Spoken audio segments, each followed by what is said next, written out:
Quick, Chewie. I've got to buy Luke some time while he rescues the princess. What should I do? Great idea. I'll call the stormtroopers and tell them about Anchor. This is TKBOB. Hi, Bob. This is, George. George from last week's Stormtrooper team meeting. Say, Bob, have you heard about, Anchor from Spotify? It's the easiest way to make a podcast, with everything you need all in one place. Let me explain. Anchor has tools that allow you to record and edit your podcast right from your phone or computer. What happened? Just dropped my blaster, but it's all good. Did you know when hosting on Anchor, you can distribute your podcast on listening platforms like Spotify, Apple Podcasts, and more? It's everything you need to make a podcast all in one place. Oh, and no need to send up a squad up here, because we're all fine here now. Thank you. How are you? We're sending a squad up. Negative. We had a podcast reactor leak here. Now, give us a few minutes to lock it down. Large leak, very dangerous. Who is this? What's your operating number? Probably wasn't gonna subscribe to the HOLDO maneuver anyways. That's right, Chewie. The best part about Anchor is it's totally free. Download the Anchor app or go to Anchor FM to get started.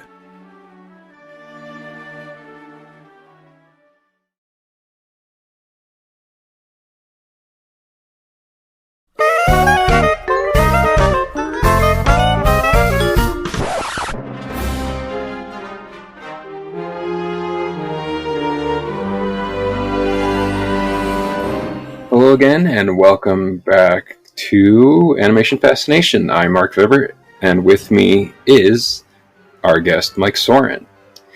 This is episode 99 for Clone Force 99 of the Bad Batch Season 2 premiere. We're recording this on Wednesday, January 4th of 2023. And if you haven't listened to this show or watched it before, this podcast focuses on the world of animation. In each episode, we feature all the latest news from around the animation industry, and the main topic discussing a TV series, film, or something else. Whether it's traditionally hand-drawn, computer-generated, or stop-motion, if it's animated, it's up for discussion to geek out about. But wait! There's more! This is a crossover episode, and Mike's here with the sweet yeah. I fooled you all. Welcome to the HOLDO MANEUVER podcast. I'm Mark.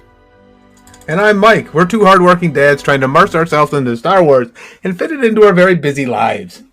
And again, if this is your first time listening and or watching in this sometimes short-form Star Wars podcast, we'll share our thoughts on different topics from a galaxy far, far away.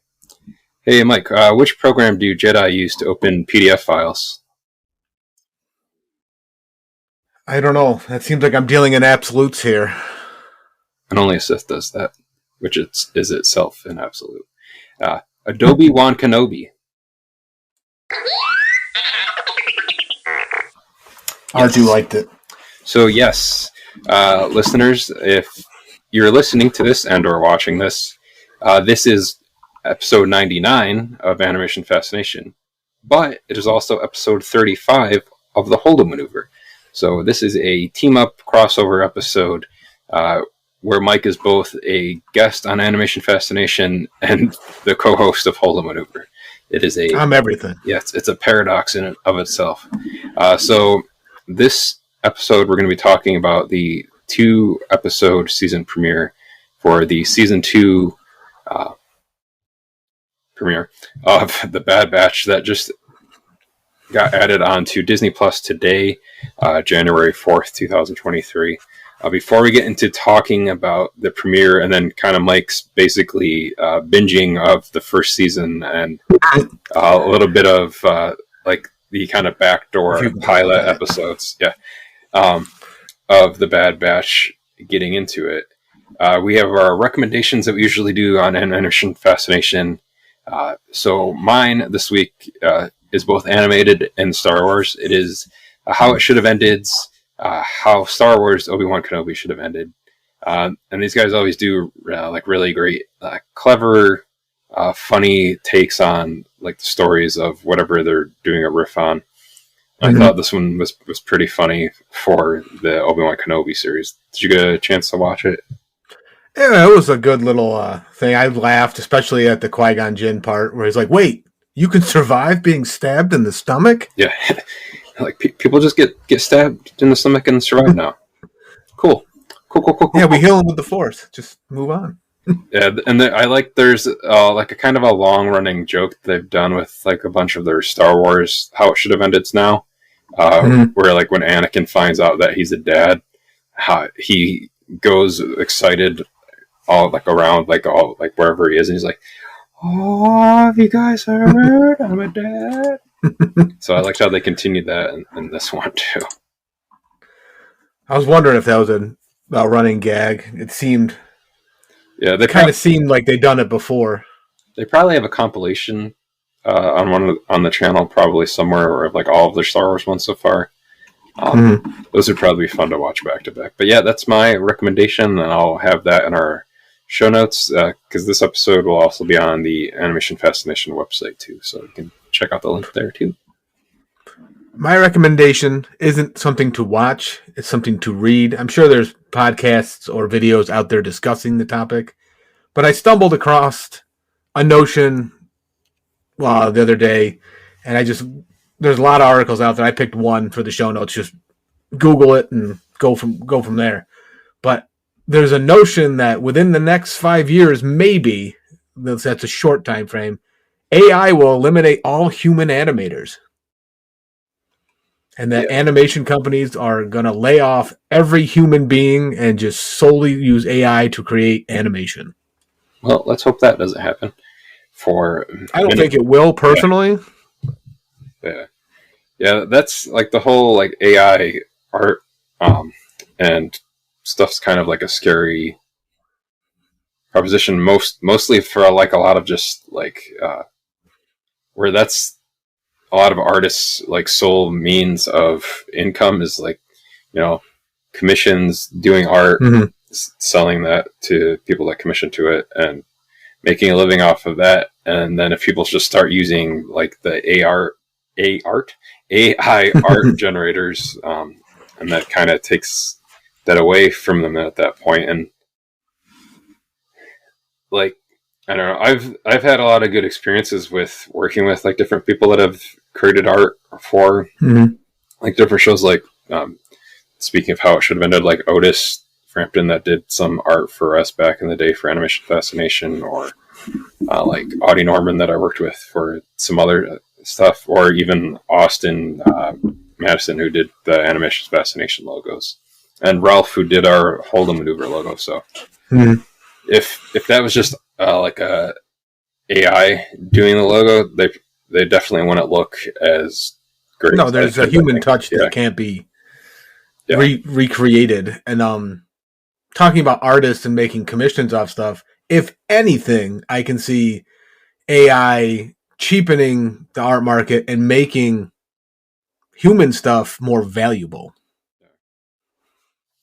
But yeah, it's definitely a topic to think about and like look into, especially over the next few years, as it's kind of even like between like that and like the like the re-speecher stuff that they've started using for that, even in like deep fake and all that crap. Yeah, so it's good using the correct means for it, but you can definitely see scary uses for like both like the re-speecher and deep fake. Like, because you could essentially just make like a video at some point of just put someone else's face on it and change their voice. yeah, like the right person, or I guess the wrong person, could make a video of someone that's like living, and have it make them like saying some outlandish stuff, and it goes online, and then you're like, is that real or is that fake? Right. That's the world we live in. Yeah, that already happens when you know it's fake and people still think the person said it. Yeah, so that's why it's even scarier. But segueing from that, we're going to get into our discussion of the Bad Batch. So before we talk about the premiere, kind of recap it in the way that you watched all of season one. And this was such a challenge for me, and not from a standpoint of the being bad. It's just everything that could go wrong would, it seemed. Like I'd sit down, okay, I'm going to watch an episode. Phone rings. Okay, I'm going to watch an episode. Oh, emergency at work. I got to go in unexpectedly. Okay, I'm going to sit down and watch 3 episodes. The kid won't go to sleep. Like, it just like, or I get sick. It's just so stupid. All the things that happened to prevent me from watching it. I got through it, so I didn't enjoy it as much as I probably should have. But it was enjoyable. I will say I don't care for Omega. Like, I have no feelings toward that clone at all. Like, they try to build it to be like this father-daughter thing with her and Hunter, and I'm just like, I'm not buying it.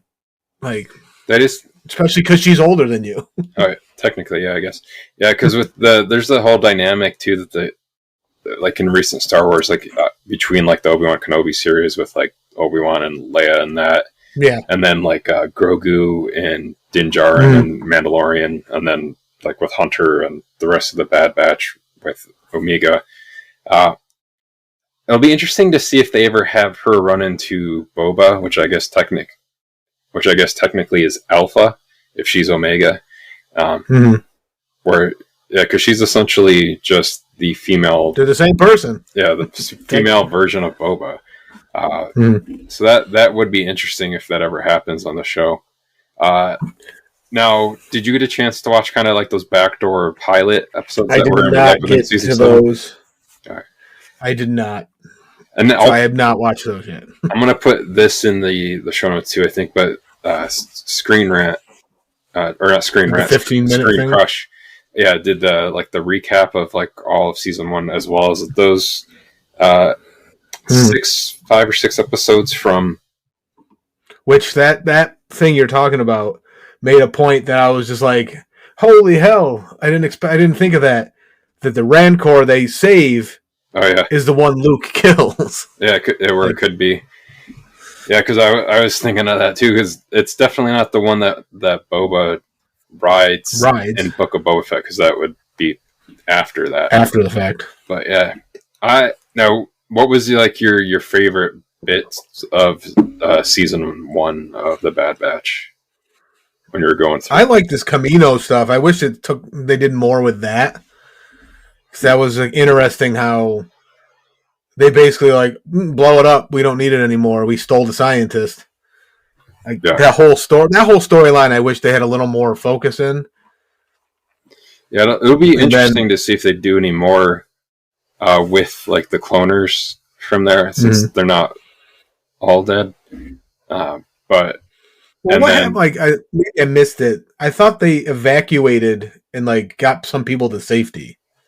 Yeah, they did get a few of them off there, and then like it's also interesting, like with like their one like Clone Force 99 brother, where like even though like since they were like the defective clones, the Order 66 chip in their brains didn't really work as it should have. Right. So even though like his didn't work, he's like, no, I still want to like work for the Empire. I removed my chip a long time ago. Yeah, I'm just Cross-eye or Crosshair or whatever his name was. Yeah, he's like, I'm just a douche. I just want to do this. Well, that's the other thing in watching what I've embarked on over the past year and reviewing movies and doing this podcast and watching all this stuff is learning how one-dimensional characters seem to be written for TV shows. Oh, yeah. Like, so you can tell who's who just by like listening. You don't have to hear their names. Yeah, and it's just like baffling to me. What's really impressive though too is like D. Bradley Baker is the entire Bad Batch outside of Omega. So that's just kind of interesting. Like when you watch it, he's talking to himself. Yeah, and then you forget that it's D. Bradley Baker in a scene with D. Bradley Baker in a scene with D. Bradley Baker. Right. It's essentially like the animated version of like Orphan Black, where like Tatiana Maslany was all of the characters on that show, which were also clones. Right. But I think my favorite stuff in season 1 too was like especially the season finale stuff there with like everything on Camino. All the animation in that finale of season 1 was great. We haven't seen Crosshair yet here in season 2 yet. There was some stuff that I think when you were watching that season 1 that because you haven't seen season 7 of Clone Wars, that some of those like the Martell sisters that you may have not. Yeah, I was like, I don't know who these people are. Like, why do I care about them? Yeah, and then like you met Hera Syndulla in the first season of Bad Batch 2, but she's also from Rebels. And then in the first episode of the Bad Batch, the like the Padawan that's with the Jedi in that they're kind of going after initially at first is Kanan from the Bad Batch, or sorry, not from the Bad Batch, from Rebels as well, who Freddie Prinze Jr. did the voice of on that show. So it's I like how that season 1 kind of had like all these like intersecting characters that we would see later on, like you saw Fennec Shand in that too. Yeah, I was like, first I was like, I know this person, but where? And then it dawned on me.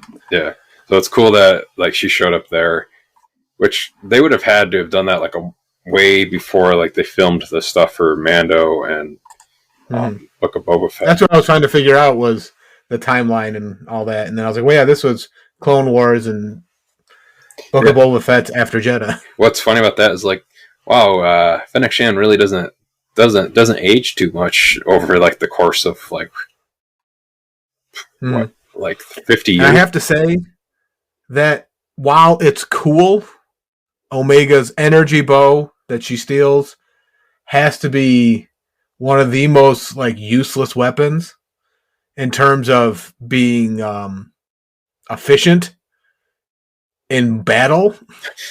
Yeah, because everyone else is like rapid firing, and you have to like pull this thing. Like, I was like, that's a cool concept, but she would have been shot 30 times. She can't run out of arrows like normal archers. She's got in movies, no archers run out of arrows. Are you kidding me? Except when Hawkeye goes to grab it, and he's like, "Oh, crap!" And he hits somebody with the bow. But yeah, some of the like Cad Bane shows up in that first season as well. And I think that's and Saw Gerrera shows up and looks nothing like Saw Gerrera from the movie. Oh yeah, because when is it? I'm trying to remember what he looks like. Is he bald in that at that point? No, he's got like, I think it was like a flat top.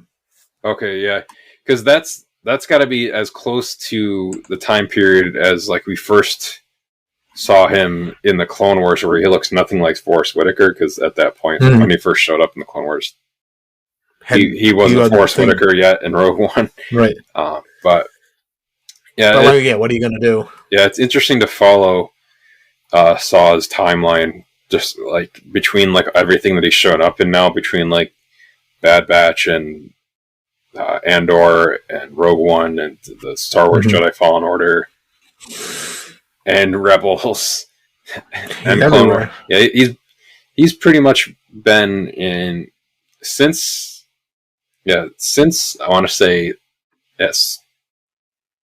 Rogue One. He's kind of been all over the place because they've inserted him into that as like a pre-existing character that they'd had in Clone Wars, and then now he's just like everywhere. Well, enough lead up into talking about the season 2 premiere. These first 2 episodes we had were Spoils of War and Ruins of War. It's 2 episodes, kind of a 2-part story told over this 50 minutes or so. I'm curious if they chose to do it that way versus the long first episode like they did in season 1 to get the same. Like if Disney was like, total. You can't do that. Yeah, that's possible. That's usually how a lot of the season 1s are for a lot of the recent animated Disney Star Wars stuff, between like Rebels and Clone Wars and a few other things. But I thought this one was interesting too. This one had more kind of callbacks to stuff that had been shown in the Clone Wars series too. It's like with going to Dooku's planet to essentially raid his war chest of like. How do these people get all these castles and like, what the hell? How do you not know they're evil when they're building like fortress castles? To be fair with Dooku, like his family was already kind of like royalty on that planet. This is supposed to be what was it? Ord Mortel? Or no, that's not where they go for Dooku's planet. But like this is Sereno. where Sereno, like where his like throne room is and everything. This showed up a lot in the Clone Wars, so it's cool to have them have like a little bit callbacks to like what we saw was like the elevator underneath his desk, right there. Now, like, what did you like the most out of this first episode? Of, like how they were setting up, like they had like the new armor that the clone. I like they inserted I beat this drum all the time. Some of the comedy I always miss in Star Wars. Yeah, they were kind of leaning on that in the beginning, where they're like, "Wrecker, we went over this 5 times." Oh yeah, I like that little bit. So that was just tickled my heart.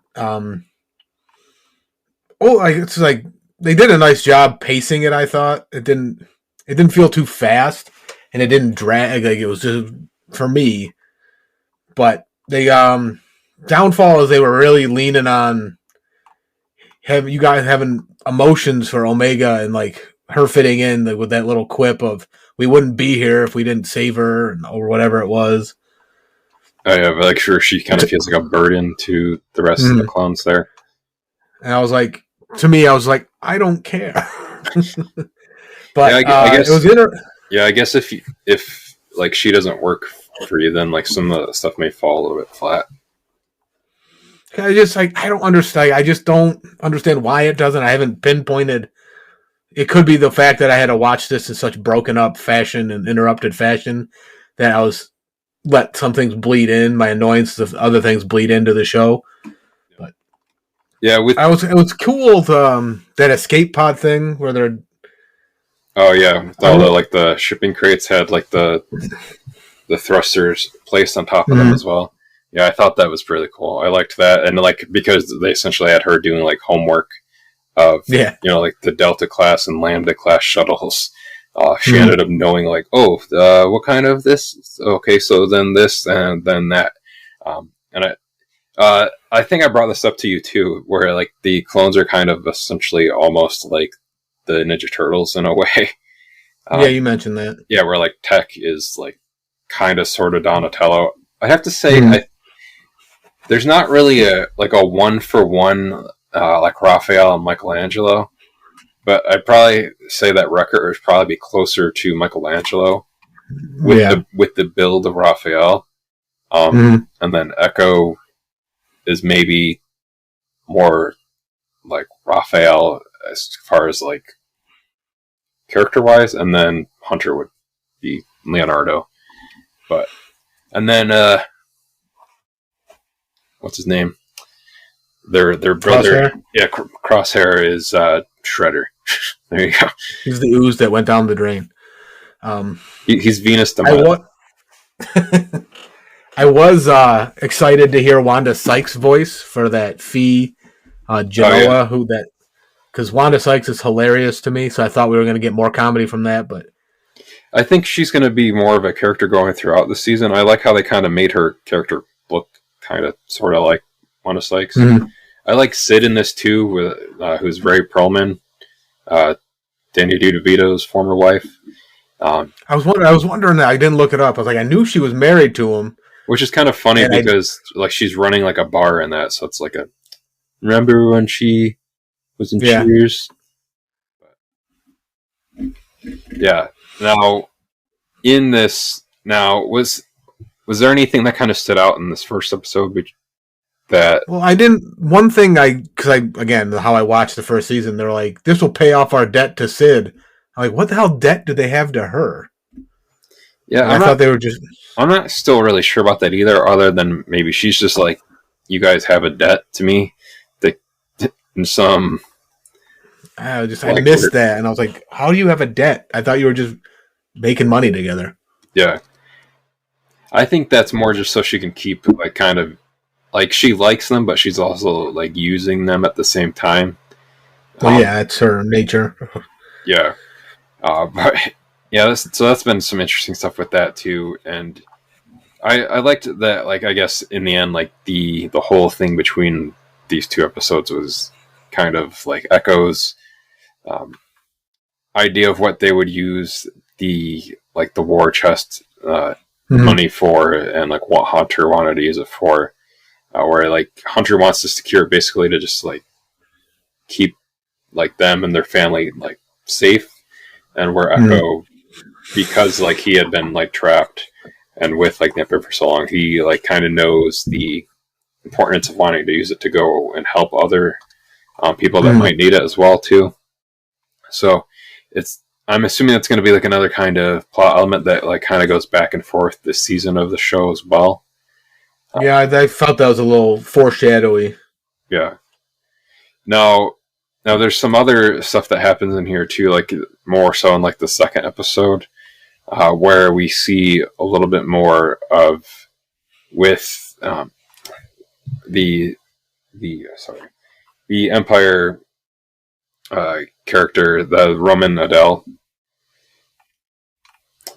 You know, like the general with them. I'm terrible with Star Wars names, so I'm trying to find a picture of him so I can be like, oh yeah, that guy. He's not the one who in the end like shoots the one dude like right in the face, isn't he? Yeah. Okay. Then yeah, him. Yeah, and like with the clone that's like, you know, being very honorable and following orders and everything, and even doing that still gets shot and falls from a very far height up. High place. Yeah. So yeah, that seems like that'll be like another thing happening this season, where it's like more of them going after, like more him kind of like going after like the Bad Batch, so that like Tarkin doesn't find out that. Yeah, because he was all like, if Tarkin finds out, he'll be mad at me, essentially. Yeah. So why don't you fudge this report? Yeah. And then like in between like these two episodes too, Tech kind of gets injured from like the whole ordeal with the shipping crate, you know, crashing multiple times. 150 kilograms of pressure. Yeah. I liked all of that. Like, was there... There was one thing that made me dawn on. Whenever they use their binoculars, if you look at the bottom, they're always at 375 meters or whatever. Whatever that number is on the bottom is always 375. No matter how far or how close they are. Which, okay, you're being lazy with your animation, but I get why, because it's like trivial. But I noticed it, I was like, man, they're always at that distance. What the heck? Yeah, I wonder if we went and checked in Obi-Wan if like that's what it's showing on his binoculars there too, when he's what became the meme of him like looking at Luke, and then it was just like him. It is something to keep it in touch with. And I've also always laughed because of the kilograms remark, how they use the metric system in a galaxy far, far away. Oh yeah, a long time ago. I think we commented on that, Rick. Just because it's like kind of based off like European a lot of the time. So since the U.S. is the only basically country, we're like one of two people who use the Imperial system. Yeah, which you'd think that the Empire, being the Imperial Alliance, they'd use it. Would use the Imperial, not metric. That is very, very, very interesting. Yeah, Tech basically breaks his like femur in this episode. So I'm wondering if there will be like any other passage of time in here too, or if like that's just going to be like a thing that goes through the season, because that would take like a long time for. Well, they're clones. Aren't they designed to heal faster? Yeah, but I'm not sure exactly how that all works with them though, since they're like essentially like mutant clones. Crosshair got shot in the back of the head, and he was and then he had all those burns on his face. So I guess we'll see how whatever the hell happened to Wrecker's face. Been very badly burned. It's beginning to smell a bit like almonds, which is not good. The bone has gone through the skin. If anyone knows the movie, comment now. Yeah, there you go.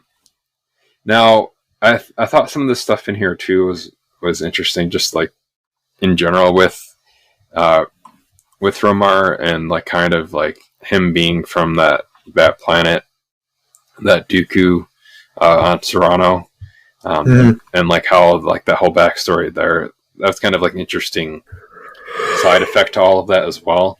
So I'm also just curious, kind of like if that will lead to anything from that. And just like in general, I like how these two episodes set up a lot of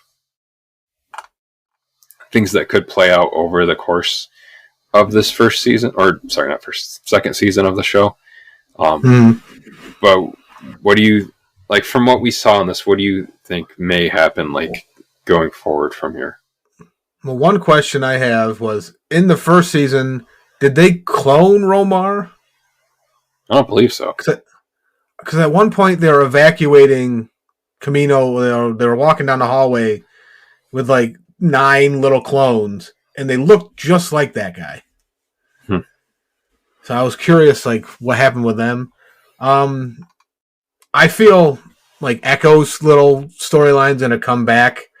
Like he says to Omega, yeah, we'll make that choice over again every time, no matter what. Essentially, you're not. Let me reassure you, you're not a mistake. But I feel like there's going to be something with that war chest that was missing. Like he's going to go back for it, or someone. Maybe that's where Crosshair comes in. Like Echo tells him about it. Yeah. Well, someone goes back for it. Yeah, and like she essentially gets like the toy from it. The kaleidoscope. Yeah, like the real friends were the real treasure were the friends we made along the way. But yeah, I like the whole thing. Like it's kind of like a story trope, but like where like a group gets separated, and then the two episodes, like the stories about them trying to find their way back to each other, and it's usually like the diametrically posed like viewpoints are separated. So it was actually interesting that it was more that they were. Wait, what? I'm mixing up who Romar is. My bad. Okay. They're all white Eastern European looking. I was thinking of that Admiral Rampart guy who got clones of him. Oh, okay. Yeah, I feel like a lot of this might be set up in backstory for eventually somehow Palpatine returned. Now I see Romar was the old dude who was like, I guess you got to come to my house. Like, I guess I have no choice. Yeah. I'm definitely I really enjoyed like these first 2 episodes, although I don't know if like me, if now that we're getting a little bit older, if you sometimes get like like the sleepies while you're watching stuff, and doesn't have anything to do with. It depends on what it is. Yeah, like if I'm interested in it, I'm good to go. If it's like 2 tickets to paradise or tickets, whatever the hell that George Clooney, Julia Roberts movie was, I could care less, and I wanted to fall asleep so many times. So like yeah, with me, it's like even if I like whatever I'm watching, like if it's past a certain time of the day and I'm watching something, or if I just woke up at a super early that day, I will fall asleep. So in this second episode, it wasn't. I'll be tired if I'm doing it, but I'm not like my innate ability to like, oh, I gotta finish this. Like trumps anything physiological. That's like, no, you need to go to F to sleep. Yeah, yeah, because like I was watching the second episode and I nodded off, so I had to. And it wasn't for any lack of anything in the episode, but it's just I woke up at like 4:15 in the morning today. So yeah, that didn't I've binge watched things where I've stayed up till like 5 in the morning, got up to go to work the next day, and then like on my lunch break, I'm sitting there watching something else, and I'm like, I should be sleeping, but I'm just like glued to whatever I'm binging. Oh man. Was there? Yeah, so I had to like rewind it and rewatch like the last 10 minutes of the second episode again. I did like a half rewatch of both of them where I had it playing, but I was doing other things, and like I was like kind of just listening to it instead of like paying attention to the visuals. Yeah. So I've watched it twice, technically, if you will. Out of both these episodes, was there anything that stood out to you the most of something story-wise or character-wise, or just anything between like this premiere and what you saw in season 1 that you like more just in these I thought episodes? in season 1 that clones were all killed off or disabled or something, and they switched to stormtroopers. They're starting to make like the transition, but they are still using, I think, quite a bit of like depending, because there was that whole scene where Tech was using clone codes. Yeah. One thing, this episode, I think it was the second one, where Omega goes in the cliff to get the treasure and Echo has to save her, and they're just like, I guess maybe they were in the shipping crate and that's why the thing was there, but the droid port that they always use to do things in was just like in such a random ass place. I was like, who installed that there? But maybe I just missed that was the shipping container they were in the whole time. Yeah, that makes sense. Yeah, I just liked how they had like the story set up in both of these. I'm liking how they are building up Omega's character a little bit more. Mm-hmm. I am curious. Maybe I'll care about her. Because there's lots of theories that like she might be force sensitive to, because like that's like another thing, like with playing with how like the cloners were essentially trying to play around with clones being able to be force sensitive, since it's not supposed to happen, since that's supposed to be like a backup plan that Palpatine Mr. Sheev Palpatine had, so that he could make himself again. Right. Well, one thing that I'm really hoping doesn't happen is Palpatine shows up in all this. I think if he does, it'll be like how he already has, like in season 1, where it's like, the hologram, whatever. It was like the announcement that we saw in the movies. Yeah, I think if anything, I'm just it'll be like really hoping they don't like shoehorn him in as like talking to the Caminos again or something. Yeah, I think in the trailer there was like a shot of him, but again, I think it's probably going to be like this thing where it's like from a different, something we've already seen from a certain point of view.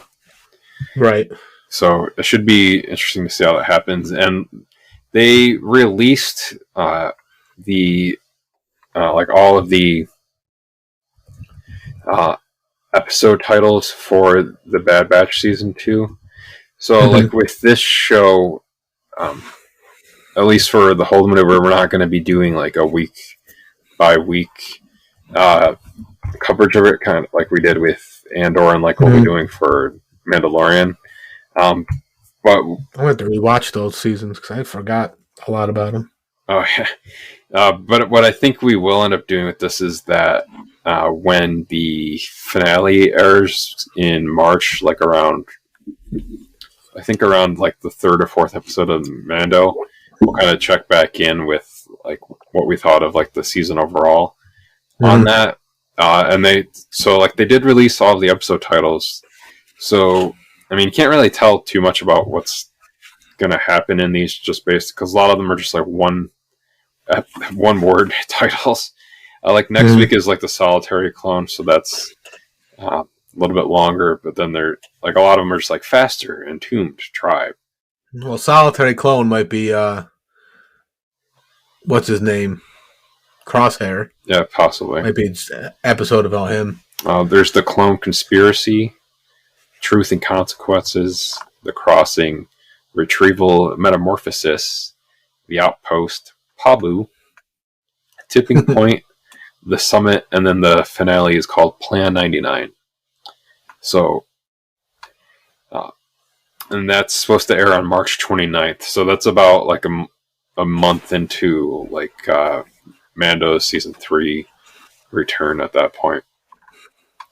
So for like about a month in March, we'll have like 2 different Star Wars shows running consecutively consecutively around the same time. So did they do that before with something? They had Tales of the Jedi kind of came out like around like while Andor was still on. Oh yeah, that's what might be what I'm thinking about. They dropped it all at once since it was like the short story kind of thing with that. Yeah, it's 6 episodes at 9 minutes a piece at most. Yeah. So yeah, it should be interesting to see like what else comes from this season. I know that I'm liking it so far. I'll probably rewatch. Yeah, I enjoyed it again before like the next episodes. But yeah, was there anything else you wanted to say before we kind of close out on our discussion of these 2 episodes? As much as I don't want Palpatine to show up, I feel like there might be a Vader appearance in some fashion. Yeah. I don't know what that entails, but I just feel like I'm trying to predict who from like the movies is going to show up. I think Vader might. I think Bail might. Yeah, I want to say Bail was in one of the trailers for this second season. So Jimmy Smits is going to get his money. Heck yeah.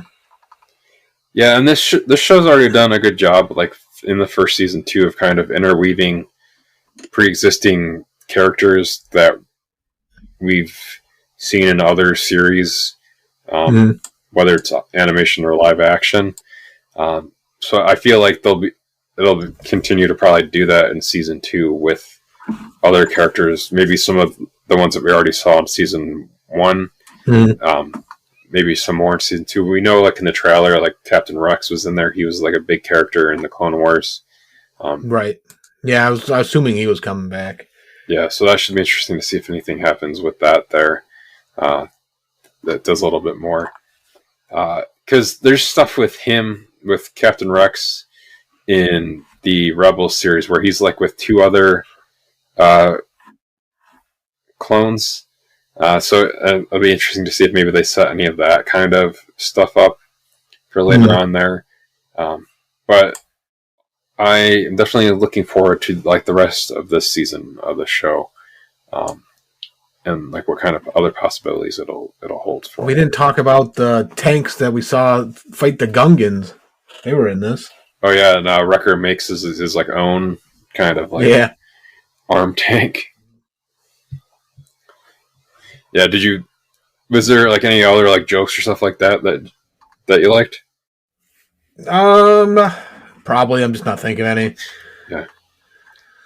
But yeah. No, it was an interesting series. I enjoyed as much as even though it sucked the way I had to watch it and how it got so interrupted. I did enjoy the first season. I enjoyed the storyline. Personally, the Omega stuff, even though my theory is Omega was created to be a daughter for the chief scientist there. Yeah. Like, that's why that was her whole purpose was, okay, we're going to do this in the name of making her force sensitive or whatever. But I also want a kid, or maybe a pet of some sort. As you do. Yeah. Yeah, I'm definitely looking forward to see like how more like how like Omega her character develops a little bit more over the second season too as she grows older, because it also seems like there's like at least a few months time jump between season 1 and season 2, like enough for them to like repaint their armor and for her to get a helmet. So, and for her hair to grow a little bit more. But right.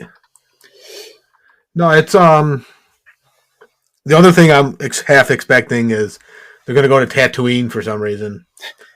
Which will make everyone think Obi-Wan you're going to see, but maybe they'll interact with Owen or something. Yeah, and young Luke. It could be interesting to see if they have any animated Andor characters in here at all. Since this is happening. Can you count Saw Gerrera? I guess. Well, I mean, I think it would be cool if we saw like Luthen. Yeah, like Luthen, or like maybe we'll see Serial.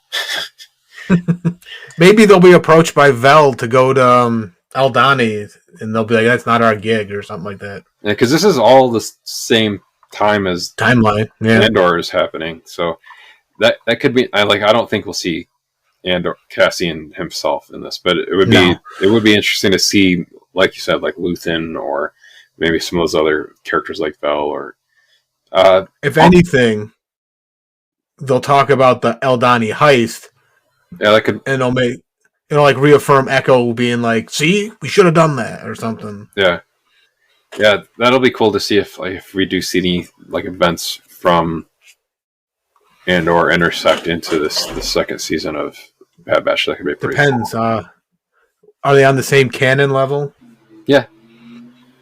So it'll be very interesting to see if that happens.